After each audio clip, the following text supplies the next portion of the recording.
Hola de nuevo, mis queridos amigos y seguidores de este canal.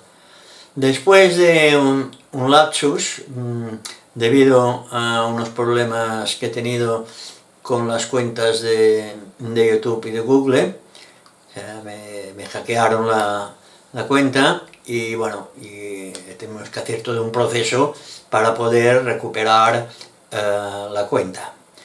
Al final lo hemos conseguido, pero se ha demorado unos días. Quiero aprovechar esta ocasión para agradecer a todos los que se han interesado por el tema y me han echado una mano con sus opiniones y sus consejos, y especialmente al amigo Miguel Romera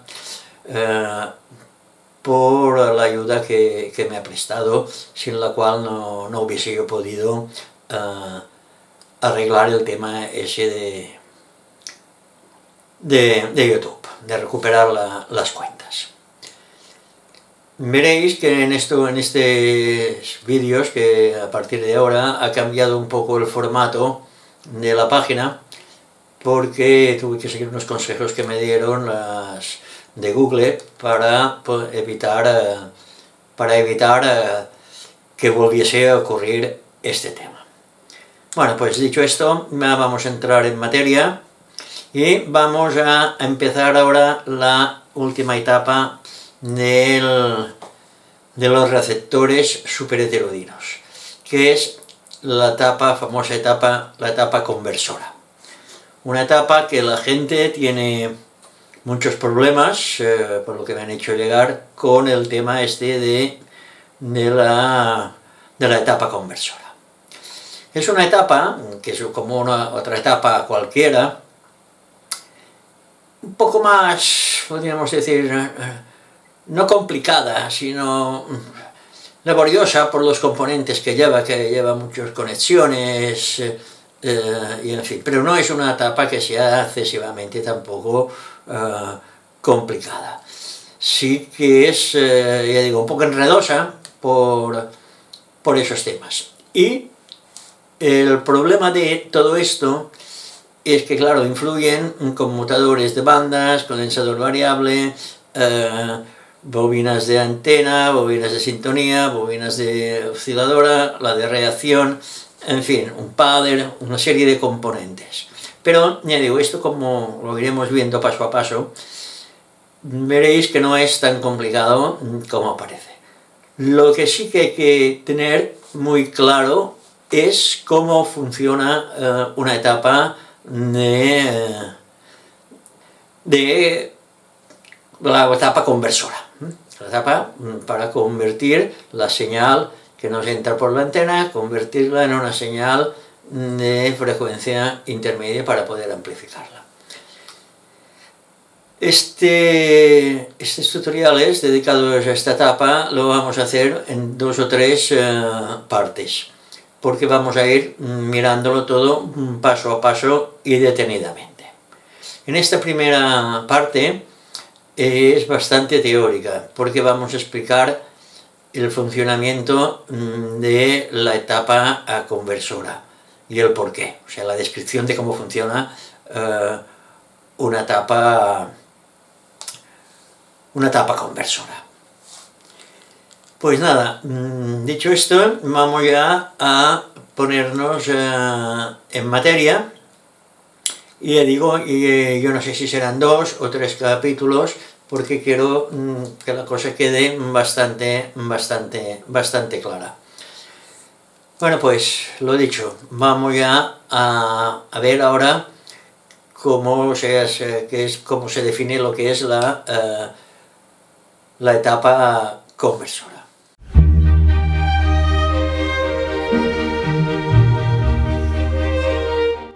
Antes de ver cómo están constituidos los circuitos de una etapa conversora, qué lámparas llevan, qué componentes llevan, conviene saber en qué forma se puede cambiar de frecuencia una oscilación de radiofrecuencia, como es precisamente la señal captada por un receptor. Vamos pues a ver las dos las dos oscilaciones que hemos representado en la figura A y la figura B. Como se ve en la figura, en la primera de estas oscilaciones cumple 9 ciclos y en el tiempo de 2 microsegundos. Y por tanto 4, ciclos en el tiempo de 1 microsegundo. Mientras que la segunda oscilación, esta de aquí, la B, cumple en el mismo tiempo de 2 microsegundos 10 ciclos completos. Y por tanto 5 ciclos en el tiempo de un microsegundo. Si en un microsegundo, esto es en una millonésima de segundo, la primera oscilación cumple 4,5 ciclos y la segunda cumple 5 en un segundo, claro, es decir, en un tiempo 1.000.000 de veces mayor, las dos oscilaciones cumplirán un número de ciclos también 1.000.000 de veces mayor. Es decir, la primera cumplirá 4.500.000 ciclos y la segunda 5 millones de ciclos. Recordando que el número de ciclos cumplidos en un segundo indica la frecuencia en hercios, podemos sacar la conclusión de que la oscilación, esta de aquí, la A, tiene una frecuencia de 4.500.000 hercios, es decir, 4,5 megahercios. Mientras que la oscilación de la figura B, esta de aquí, tiene una frecuencia de 5 millones de hercios, es decir, de 5 megahercios.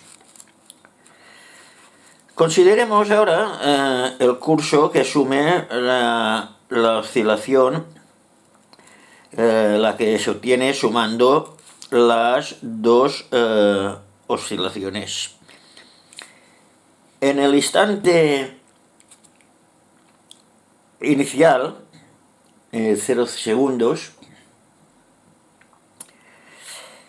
o sea, 0 microsegundos, las dos oscilaciones están en fase, por cuando ambas tienen el valor máximo positivo y por ello la oscilación que se obtiene de su suma en tal instante tiene una amplitud que es igual a la suma de las amplitudes de las oscilaciones.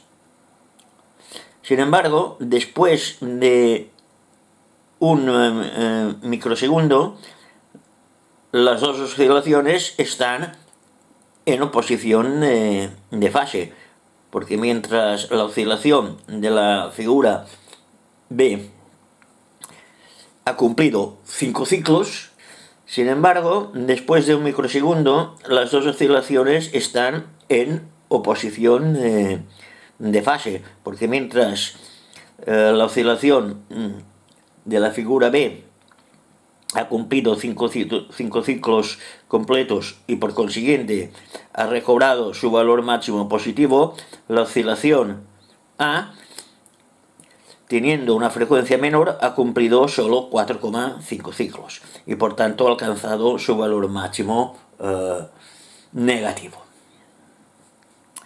En estas condiciones, la oscilación que se obtiene tiene una amplitud igual a la diferencia de las amplitudes de las dos oscilaciones.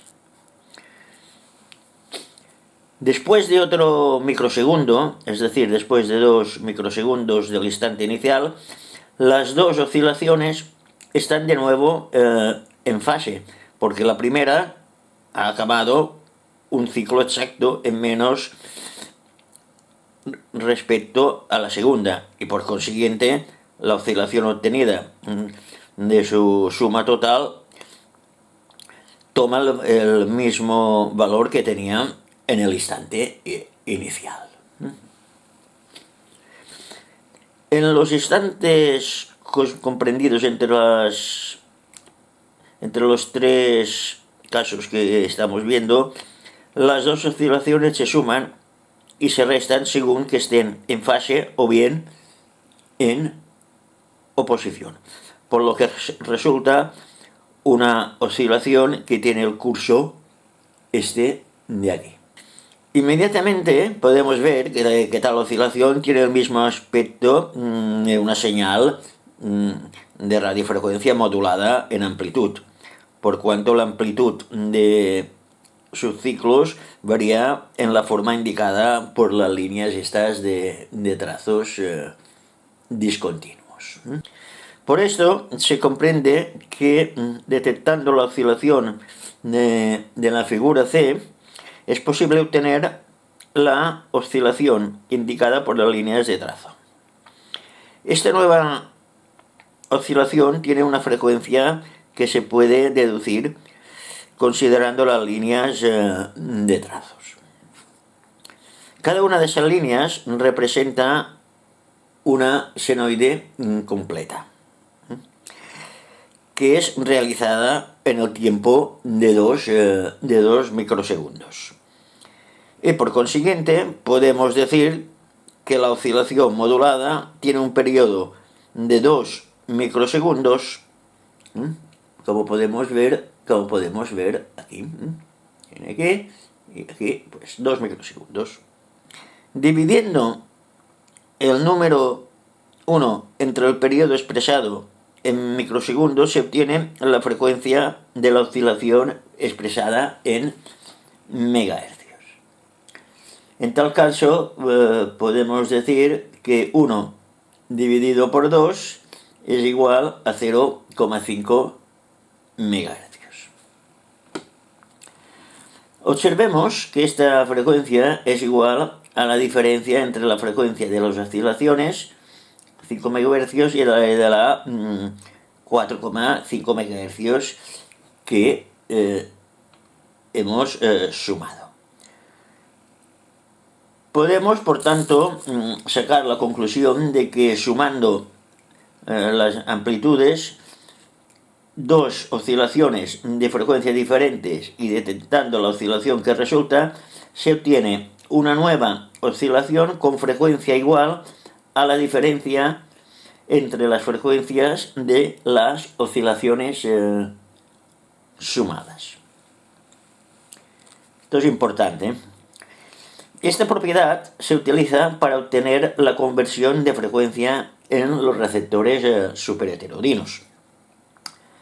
Supongamos, por ejemplo, que la oscilación esta de aquí, de la figura, representa la portadora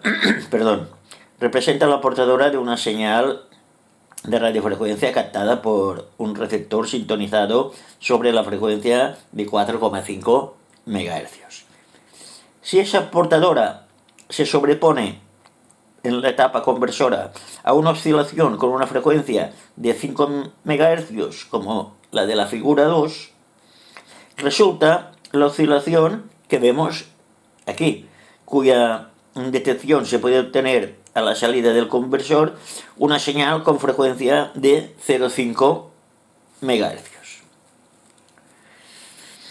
De este modo, la frecuencia de la señal de radiofrecuencia se cambia y se lleva al valor de 4,5 MHz al valor de 0,5 MHz, suponiendo que este último sea el valor adaptado para la frecuencia intermedia. Esto ya lo veremos más adelante. La oscilación a 5 MHz necesaria para obtener la conversión de frecuencia de la señal a 4,5 MHz es producida por el conversor mismo mediante un oscilador que se llama, como sabemos, oscilador local. Es conveniente advertir saber que la misma señal de 4,5 MHz podría ser convertida a 0,5 MHz si la frecuencia del oscilador local fuera de 4 MHz en vez de 5 MHz como tenemos aquí. Y en efecto, sobreponiendo la frecuencia de 4,5 MHz de la señal y la frecuencia de 4 MHz del oscilador local y detectando la oscilación resultante, se obtiene también, en este caso, una frecuencia igual a su diferencia, que es de 0,5 MHz. La frecuencia del oscilador local debe ser, por consiguiente, superior o inferior a la de la señal en una cantidad igual a la frecuencia intermedia que se desea obtener en el receptor. Podríamos ver ahora o considerar que en efecto que para obtener una frecuencia intermedia de 0,5 MHz, siendo 4,5 MHz la frecuencia de la señal, es necesario que el oscilador local produzca una frecuencia de 4,5 más 0,5, que serían igual a 5 MHz, o bien también una frecuencia de 4,5 menos 0,5, que serían 4 MHz. De todas formas, en la práctica, la frecuencia del oscilador local es generalmente superior a aquella de la señal recibida, por el motivo que veremos más adelante. Hasta ahora hemos supuesto que la señal captada por el receptor tenga el curso mostrado aquí, en la figura A. Esto es que no sea modulada en amplitud, mientras que en realidad la señal de radio está modulada por la información que se quiere transmitir. Puede, pues, por tanto, surgir la duda de que por efecto de la conversión, la frecuencia, por la conversión de frecuencia, la modulación de la señal de radio y por tanto la información resulten alteradas, mientras que por el contrario, esto, como veremos, no sucede. Para ver que este hecho, que es cierto, basta considerar este gráfico de aquí, en el cual está indicada la amplitud A de todas las oscilaciones relativas a la conversión de la señal de 4,5 MHz.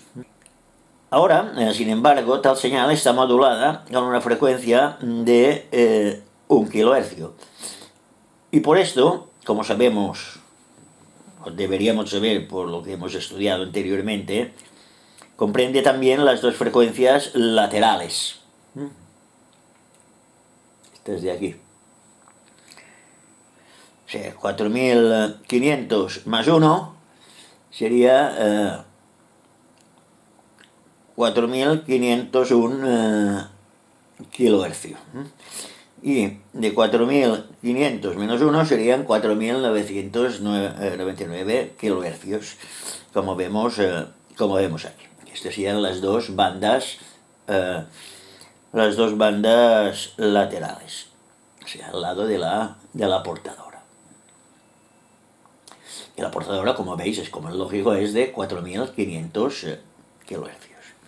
Queriendo obtener una frecuencia intermedia de 0,5 MHz, es decir, 500 kHz, el oscilador local debe tener una frecuencia superior en 500 kHz a aquella de la portadora. Esto es, 4500 más 500 es igual a 5000. Como podemos ver aquí.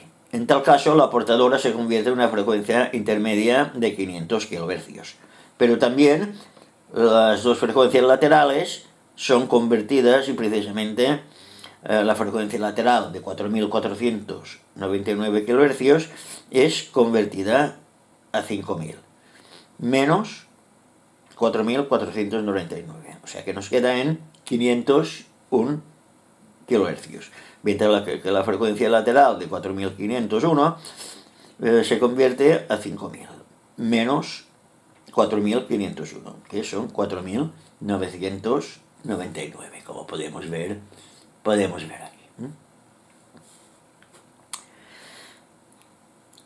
El amplificador de frecuencia intermedia, por lo tanto, le es aplicada una señal que está formada por una portadora a 500 kHz y por dos frecuencias laterales, cada una de las cuales dista 1 kHz de la portadora. Lo mismo que también sucede para la señal captada por el receptor. Y esto demuestra que la modulación de la señal recibida no es alterada por efecto de la conversión de frecuencia.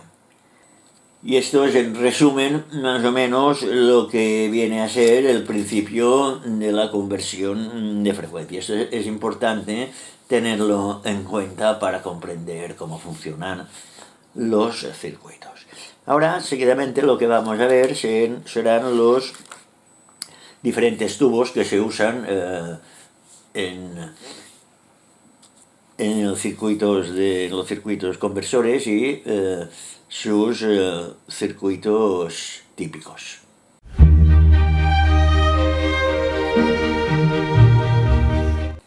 Vamos a ver ahora los tubos que utilizan normalmente las etapas conversoras.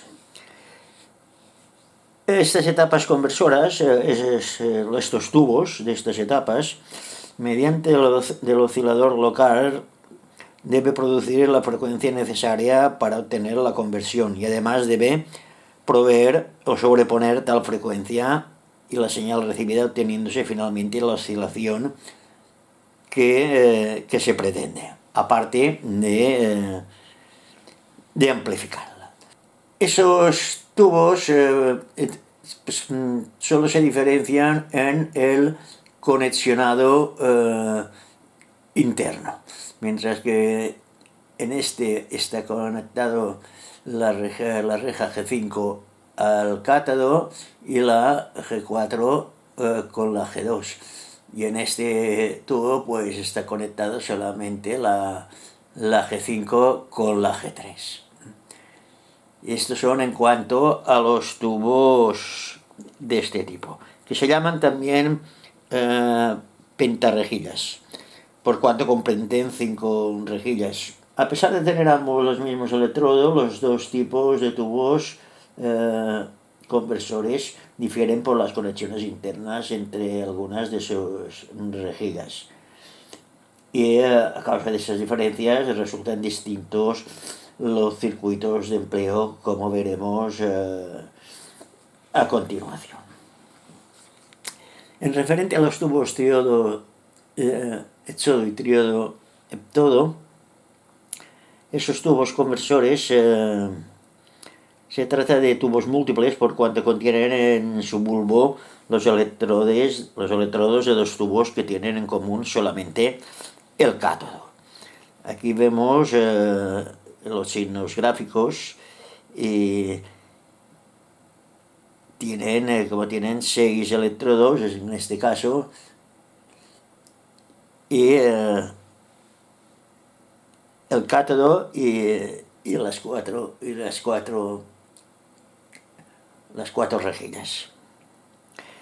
En el tríodo de todo se diferencia solamente este por tener además de la rejilla supresora, que está unida al cátodo.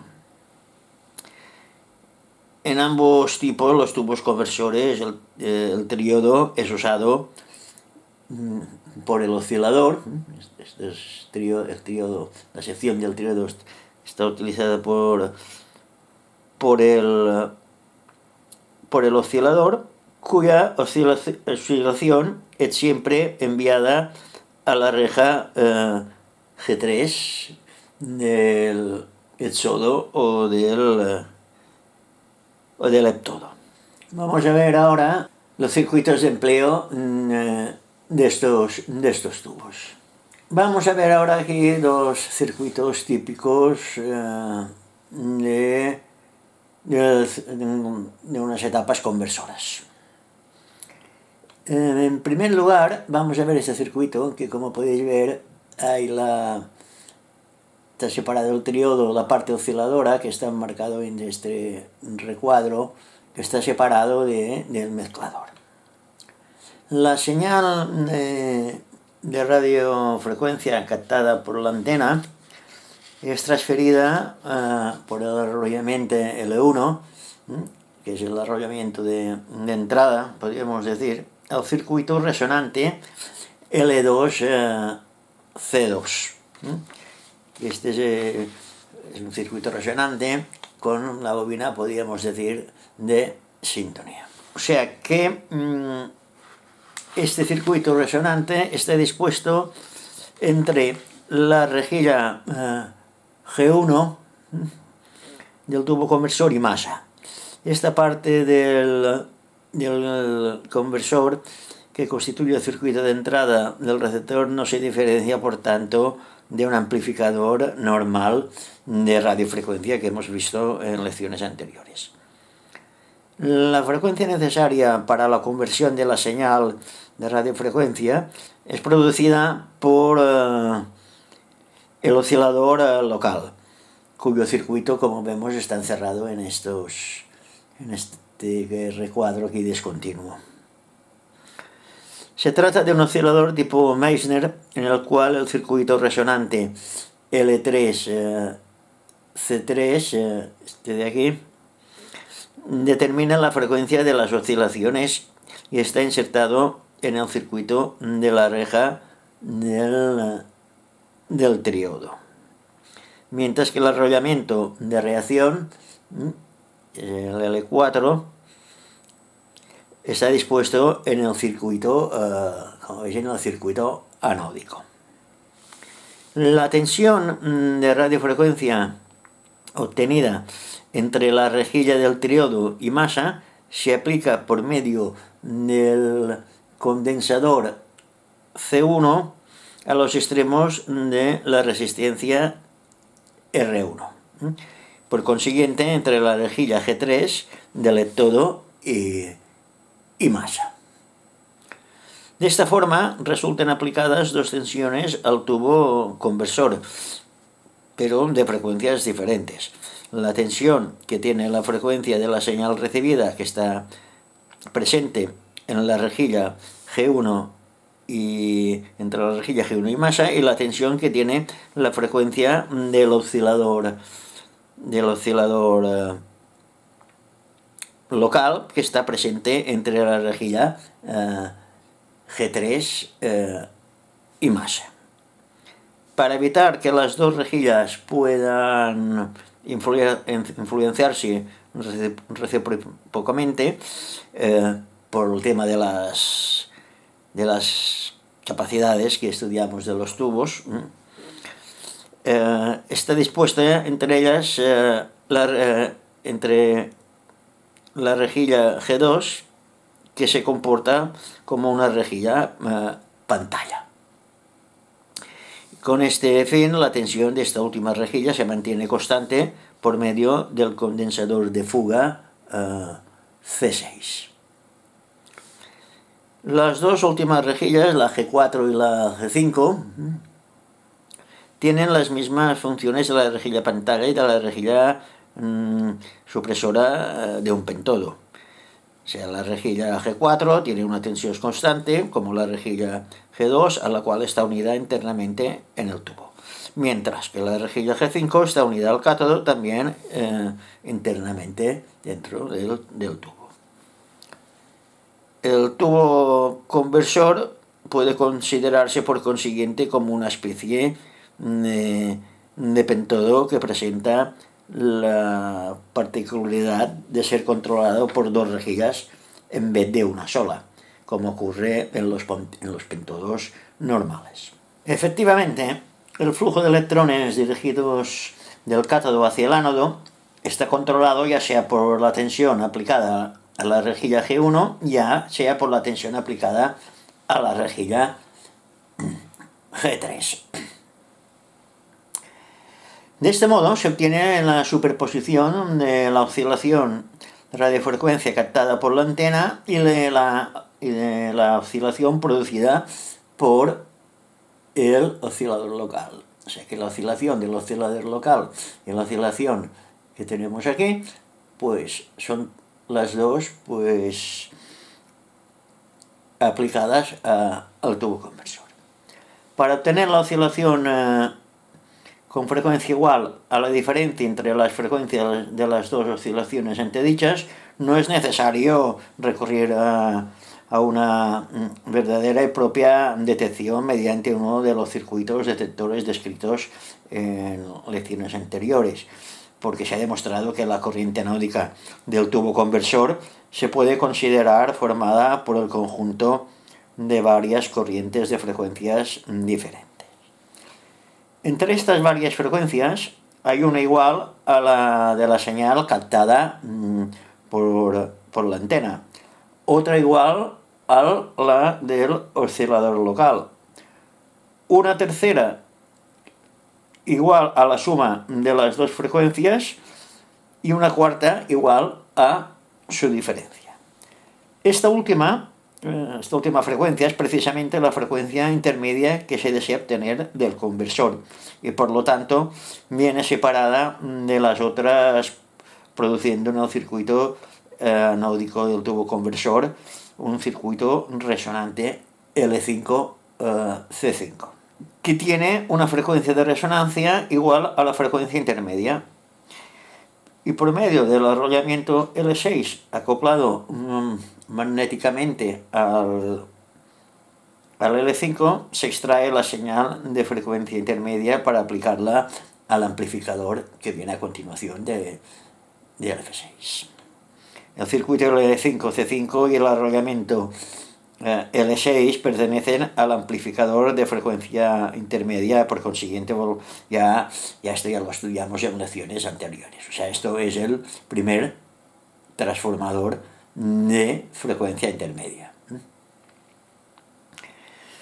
Conviene observar que los dos circuitos resonantes L2C2 y L3C3 están ambos provistos de condensadores variables. Evidentemente el condensador variable C2 sirve para sintonizar el receptor con la frecuencia de las diversas estaciones transmisoras y el condensador C3 del oscilador local debe ser variable para poder variar la frecuencia del mismo oscilador, de forma que la diferencia entre tal frecuencia y la frecuencia de la señal de RF sea siempre igual a la frecuencia intermedia, cualquiera que sea la estación sobre la cual está sintonizado el receptor. Por esto estos dos condensadores variables están unidos en un tándem con un solo eje, y siempre varía, lo que varía siempre variará lo mismo Este oscilador se llama oscilador separado por cuando el oscilador local emplea un adecuado triodo separado del tubo conversor, que en este caso es más exacto denominarlo como mezclador, desde el momento que provee sencillamente a superponer la señal recibida y la señal producida del oscilador local separado. Pero el tubo conversor puede producir también la oscilación local, desarrollando así todas las operaciones necesarias para la conversión de frecuencias y funcionando por esta razón como un verdadero y propio conversor, como vemos aquí. Aquí está representado a título de ejemplo el circuito de un conversor con triodo éxodo. El esquema no cambiará si fuera usado un triodo óptodo que tuviera también la unión interna entre la energía G1 y G3. En el caso de que el triodo éxodo y el triodo óptodo empleado no tuvieran esta unión, en el esquema comparecería también el conductor que uniría externamente el tubo de las dos rejillas susodichas. A veces hay que hacer puentes por fuera. Recordaríamos ahora que, como hemos hablado anteriormente, un tubo conversor puede considerarse como un pentodo de tipo particular, por cuanto su flujo electrónico está controlado por dos rejillas en lugar de una sola. Por esto se entiende o se comprende que un tubo conversor, además de cambiar la frecuencia de la señal de radio que le es aplicada, suministra asimismo una cierta amplificación de dicha señal, contribuyendo así a la mejora a la sensibilidad del receptor. En otras palabras, la señal a frecuencia intermedia obtenida por el circuito anódico del conversor tiene una amplitud mayor que la señal de radiofrecuencia aplicada al circuito de la rejilla. Cada tipo de tubo conversor se halla, por consiguiente, caracterizado por su transconductancia. Y ahora veremos seguidamente otro circuito típico de la tapa conversora. En este circuito podemos ver un circuito, valga la redundancia, clásico de una tapa conversora. Y hemos puesto cada sección en diferente color para diferenciarla una de otra. Esta sería la parte del oscilador. Este es un circuito que comprende dos ondas, onda media y onda corta. Esta sería la bobina de entrada.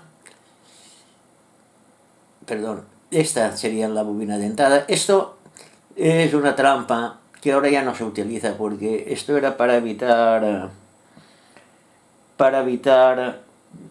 parásitos que pudiesen entrar desde receptores de la frecuencia intermedia. Se ponía este circuito, pero esto ya prácticamente hoy en día es igual si no está. La señal nos entra por la antena, pasa a través de este conmutador que conmuta la onda media o la onda corta. Esta es la bobina de onda media y esta es la bobina de onda corta, con su bobina de entrada, que es esta y esta, sus bobinas de sintonía y sus correspondientes streamers y su condensador variable. Y todo ese circuito, que es el circuito de entrada, va conectado a través de este condensador a la reja de la válvula conversora. La sección del triodo es la parte del oscilador, con su bobina osciladora y su bobina de reacción. También una para onda media y una para onda corta. O sea que es igual que el otro, pero con un conexionado algo diferente por el tipo de válvula que lleva.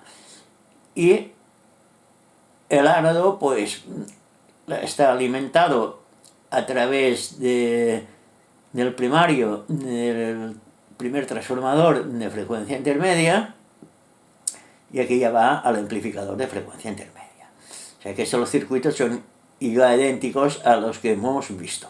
El condensador variable es de único mando, un tándem doble de la misma capacidad, entre 20 y 4, o sea, mínimo 20 a 450 picofaradios. Y luego, para la onda media, lleva un compensador que se le llama el padder, que aquí lo pone como fijo, pero normalmente suele ser variable. Se puede ajustar. En la onda corta no suelen llevar condensadores. Cuando llevan más gamas de ondas, suelen llevar condensadores fijos en en las bobinas de onda, de las otras ondas, puede ser una ampliación de la onda corta. Y bueno, y esto es todo en cuanto al tema de esos circuitos, de los circuitos conversores. Como veis, no es tan complicado como la gente se piensa.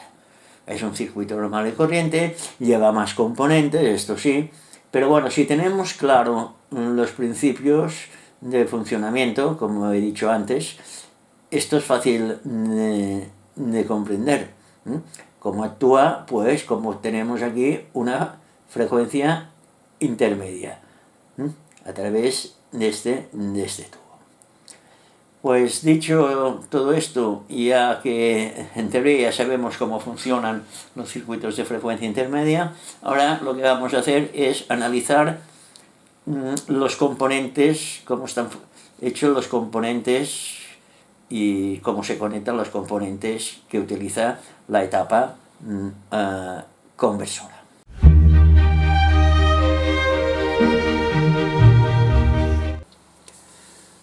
Vamos a ver ahora los componentes o los elementos básicos que tiene la etapa conversora. Vamos a ver los que también vamos a utilizar para el montaje de nuestro receptor. En primer lugar, como es lógico, tenemos la válvula conversora, en este caso la 12BE6. Luego ya veremos qué tipo de válvula es cuando montemos esas características. Cuando montemos el receptor, pues ya lo veremos. Luego tenemos la bobina osciladora con sus cuatro devanados, sus cuatro bobinas, las de osciladora, la de reacción, tanto para onda media, que es esta de aquí, esta, como para la onda corta, que son estas, y una que es muy finito, que lleva aquí dentro, que no sé si lo podremos ver. Bueno, esto. Luego lleva la bobina de entrada, sintonía, que pues 3/4 de lo mismo. Lleva las dos de onda media, y aquí ya se aprecia mejor, y las dos de onda corta.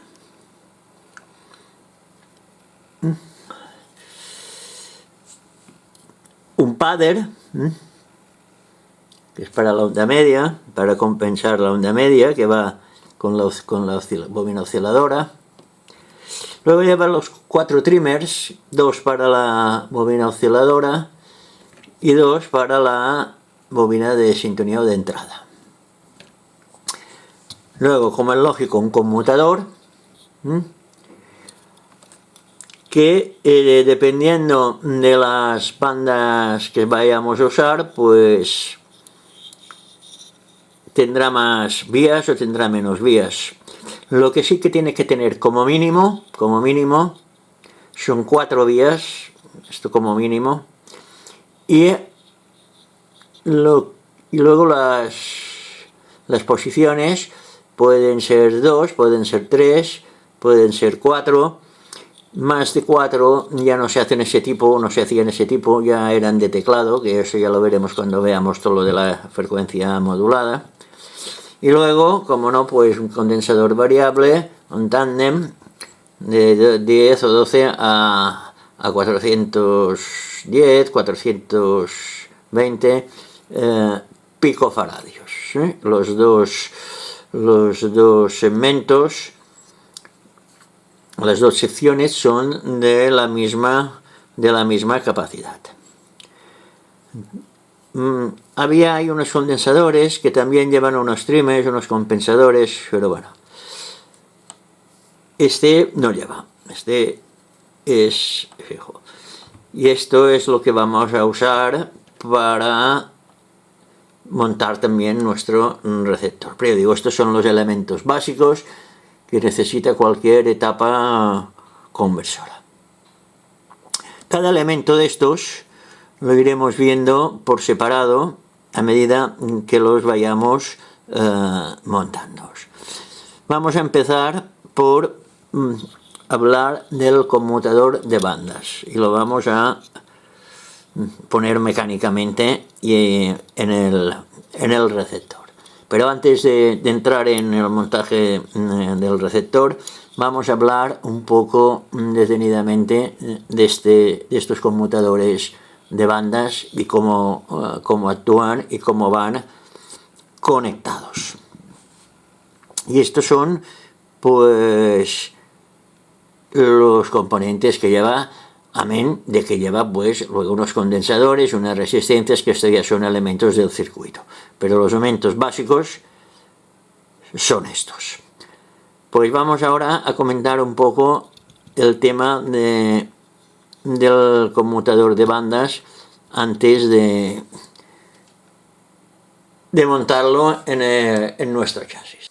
Vamos ahora a ver un poco la circuitería del conexionado del conmutador de bandas y con las bobinas y la válvula conversora. Esto, como veis, no es nada complicado. Aquí lo único que hay que tener son las ideas claras. Esto es el típico montaje de una tapa conversora, con sus bobinas de entrada, la bobina de sintonía, la osciladora, la de reacción. El conmutador, que en este caso es de cuatro vías y dos posiciones, y el tema está en que la gente, no sé por qué, se lía con el conexionado. Aquí lo único que hay que tener en cuenta, muy en cuenta, es que si tenéis que cambiar unas bobinas, tanto la de entrada como la osciladora, hay que saber siempre el conexionado como está, porque no todas las bobinas están conexionadas de la misma forma. Aunque teóricamente siempre es lo mismo, pero cuando coge la bobina físicamente, a lo mejor ese pitorro está aquí, el otro está allí, el otro, en fin, mil cosas. Lo que sí que tenéis que tener bien claro es la bobina qué conectores corresponden a cada bobina. Y para esto, pues, hay que coger un tester y comprobarlo. De todas formas, con esto hay que tener en cuenta una cosa, que tendréis que soldar algún cable si no lo sabéis. ¿Por qué? Porque pensad que aquí, veis, está punteado a masa. Si comprobáis entre aquí y aquí, os da continuidad, pero también entre aquí y aquí también os va a dar, entre aquí y aquí también. Y no es que esté mal la bobina, es porque el circuito está cerrado y os da continuidad. Lo suyo es de soldar para una entrada o una salida y ya sabréis cuál es el hilo que corresponde a cada bobina. Es importante saber esto, saber que las bobinas en qué terminales van. Los numeráis y ya está el tema resuelto. Aquí, como podéis ver, el primer conmutador tiene cuatro vías. La primera es la vía que conmuta el circuito de entrada. Aquí va conectada a la antena y la conmuta a la antena de entrada o de la onda media, en este caso, o si ponemos aquí, va a la onda corta. El segundo va a la reja control de la válvula conversora y es pues lo mismo. Conmuta la bobina de sintonía por la onda media y la onda corta. La tercera vía nos conmuta la bobina osciladora, que va conectada a la reja control de la sección del triodo. Pues nos conmuta también la bobina de osciladora, la de onda media, o la de onda corta o la de onda media. Y la bobina de reacción, que es la vía 4, pues lo mismo. Lleva unos compensadores aquí, unos trimmers. Y aquí la bobina osciladora de onda media lleva un trimmer que se le llama el paddle, que es para terminar de ajustar la banda. Bueno, estas flechitas de aquí va a la circuitería, que no la hemos puesto por aquí porque no es el tema ahora, mirar la circuitería. O sea, esto es el circuito del conexionado teórico de la parte de la etapa conversora.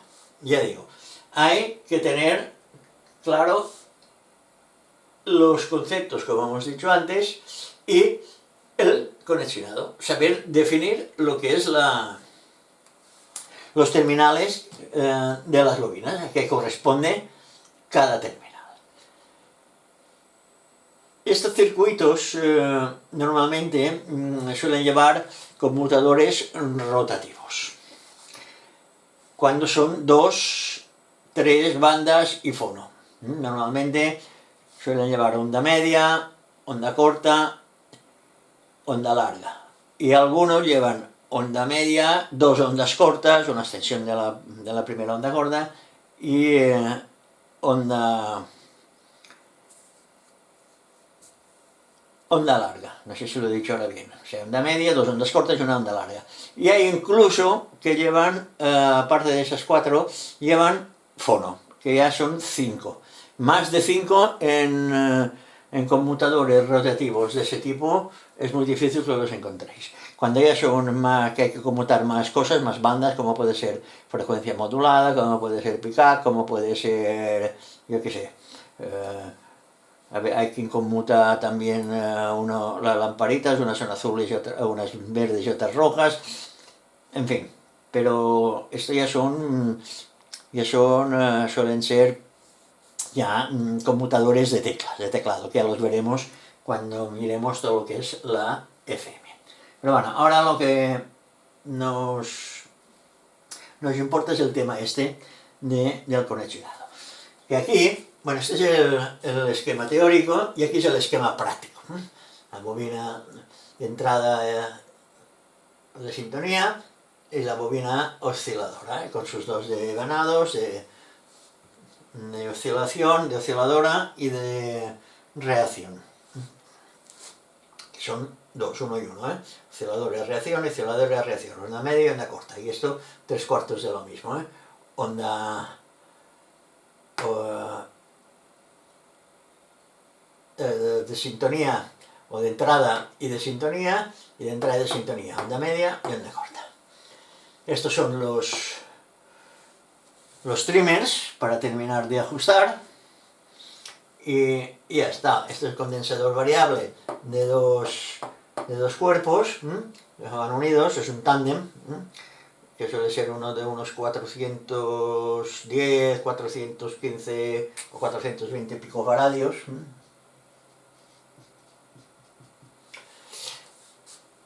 Y luego aquí lleva lo que es el padder, que está conexionado, como hemos dicho,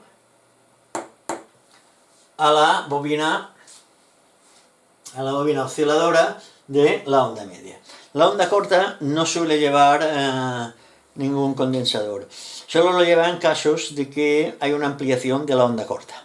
Normalmente solo llevan el padder. Cuando son de media y onda corta, solamente os vais a encontrar el padder para la onda media. La onda corta no suele llevar. Y si hay una extensión de la onda corta, luego sí que suele haber otro condensador para la onda corta, pero es fijo. No suele ser un trimmer de estos.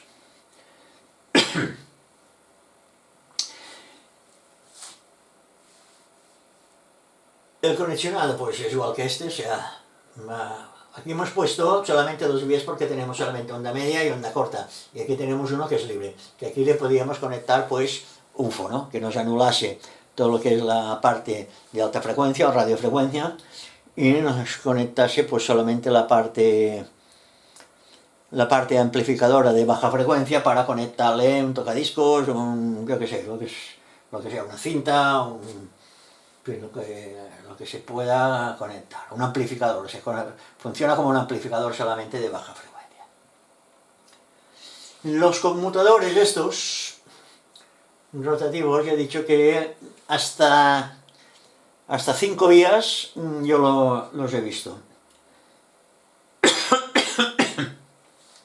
Ya digo, más de 5 vías ya no porque es otra historia y sería complicar mucho el tema. Ya digo, esto ya cuando son más ya va con conmutadores de teclas.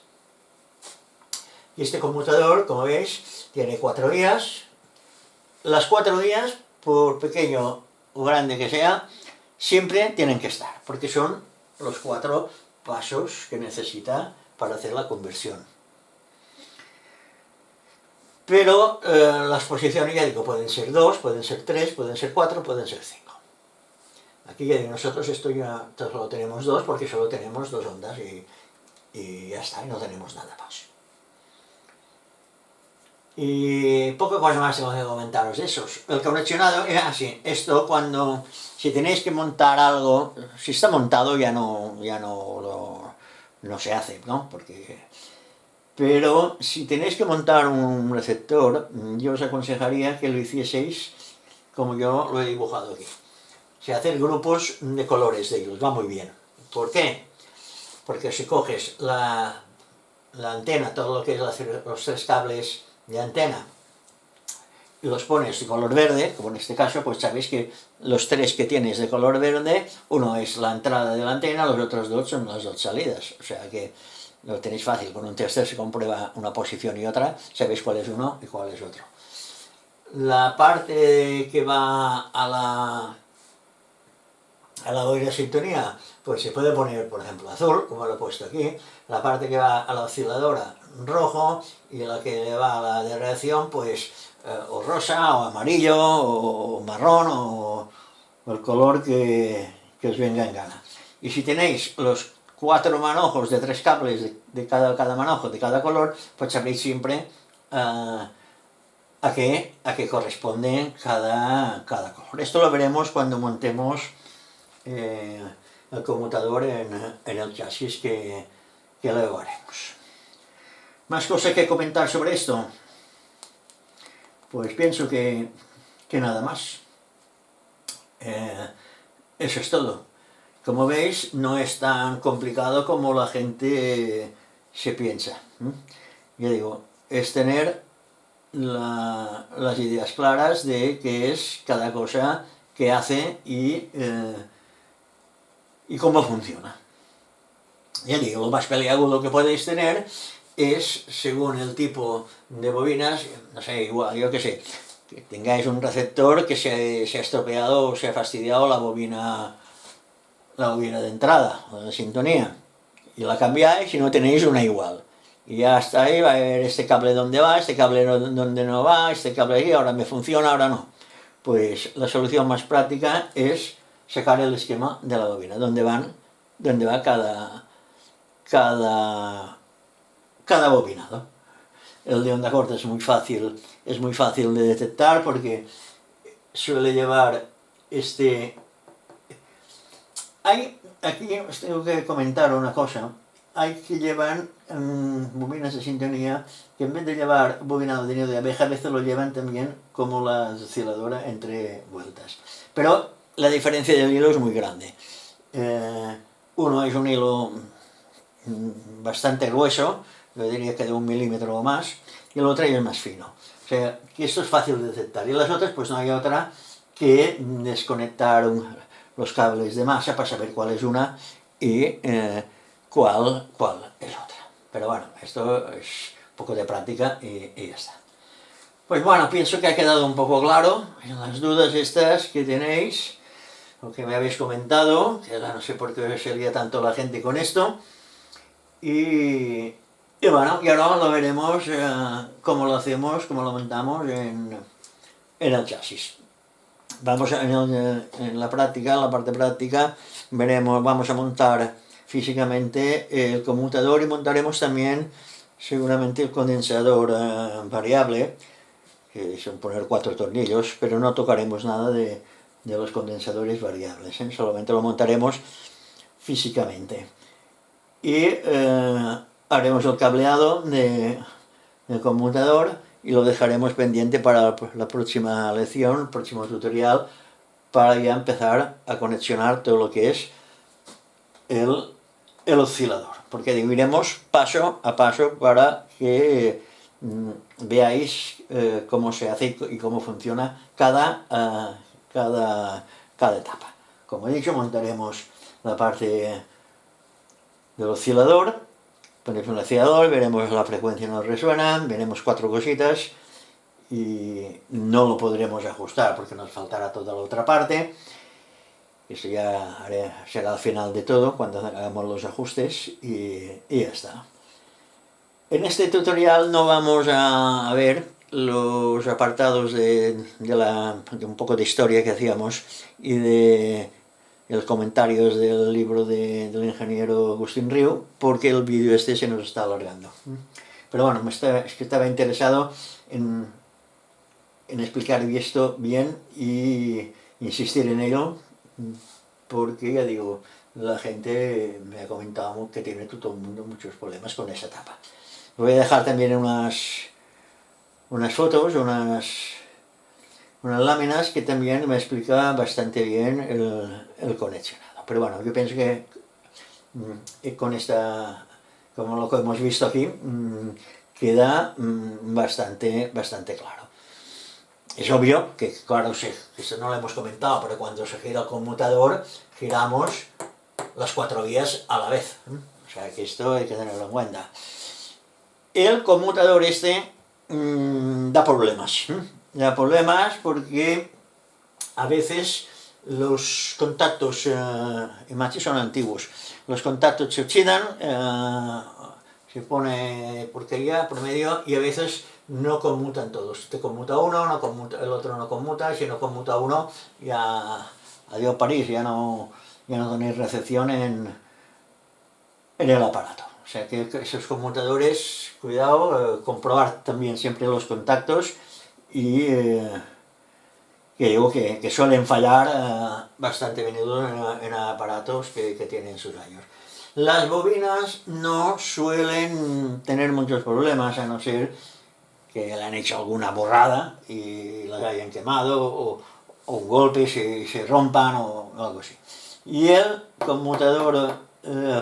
condensador variable también es conveniente, cuando si tenéis problemas con estas etapas, comprobarlo, de soldarlo, las 2 entradas, y comprobar que entre masa y las armaduras móviles no haya cortocircuito, porque a veces también se manipulan aparatos de radio con los condensadores, las láminas abiertas, se le da un golpe sin querer, las láminas se doblan y hacen cortocircuito y se pone a masa.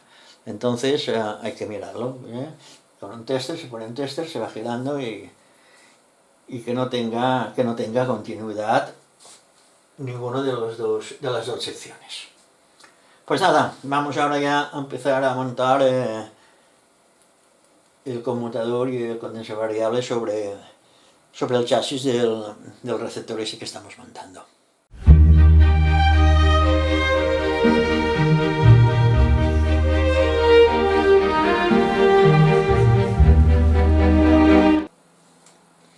Bueno, pues vamos ahora a montar sobre el chasis que tenemos, que ya tenemos, el esquema, si se acordaréis, ya tenemos hecho toda la circuitería. Nos queda solamente esta zona de aquí. Y lo que haremos ahora será poner el condensador variable, la guía del hilo de la polea,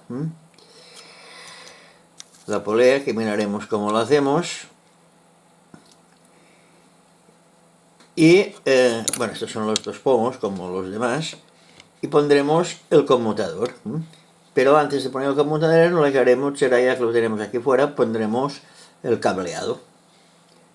Sé que vamos a hacer ahora la parte mecánica de poner todos estos elementos que son pocos y no tienen ningún misterio. Pues vamos a ello. Bueno, pues ya hemos puesto el condensador variable con su polea y su cuerda del dial.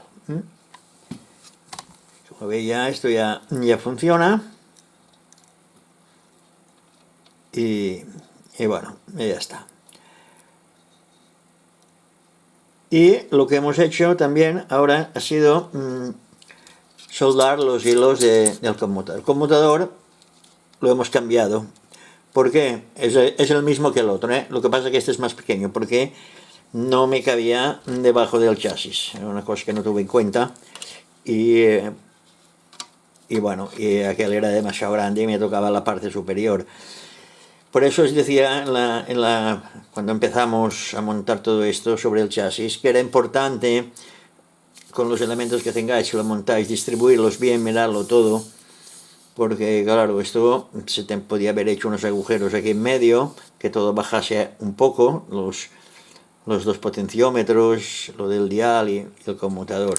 Pero bueno, para lo que es, que yo esto lo voy a desmontar, pues hemos puesto este más pequeño y ya está solucionado. Y como habéis visto, hemos puesto los 4 colores, amarillo, naranja, azul y rojo. 3 cables de cada color.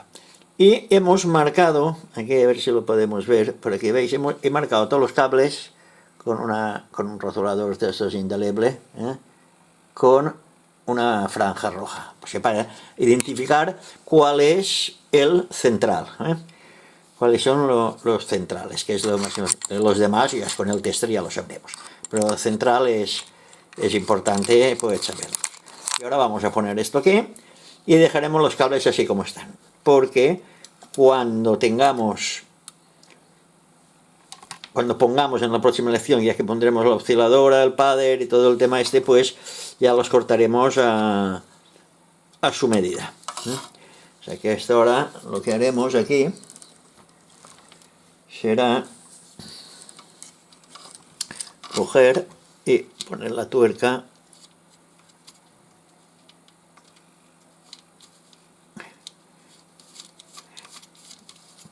y el pomo. Y ya tendremos